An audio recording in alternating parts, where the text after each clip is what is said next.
There's a Luther Vandross documentary at the Cannes Film Festival, overview of his career. One of the greatest artists ever. And the guy who protected his personal life, which people speculated and people said things. We didn't care. The only thing we ever debated about Luther was big Luther, skinny Luther. The curl that didn't come out, the curl that stayed in. But from a musical perspective, him working with Marcus Miller and Nat Adderley Jr. on those funky productions. And let me give something twisted to you. Don't get it twisted. Luther was a funketeer because those songs had groove and pop. And if you think I'm lying, go back to Jump to It for him and working with Aretha Franklin.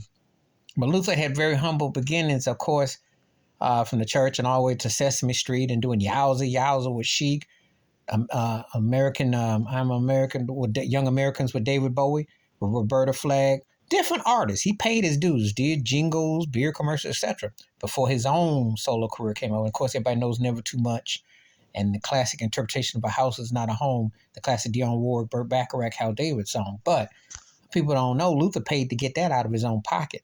Labels turned him down left and right. Can you imagine that? And you see the garbage that they push out here today? And Luther got turned down left and right. He was a staple in my houses growing up, especially my aunt and uncle house in St. Louis, Missouri. My aunt's the one that was like one of the first big Luther fans I knew. Bought all his records. And then I got into it.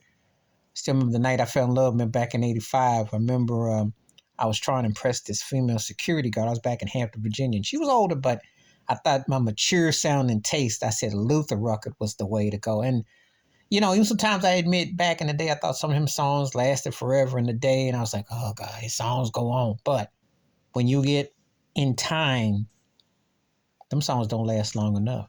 And he was a true artist. The only sad part about Luther is that he tried crossover because he wanted white acceptance.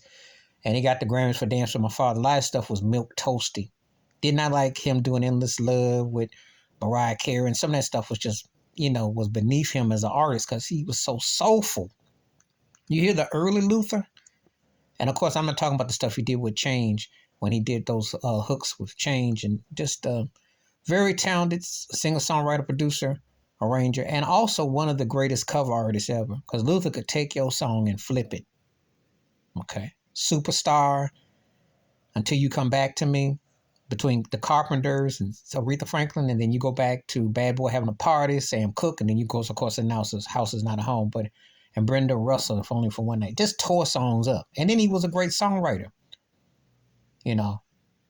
Let's not forget, Nothing Better Than Love with him and Gregory Hines. Let's not forget. So when it comes available, check it out.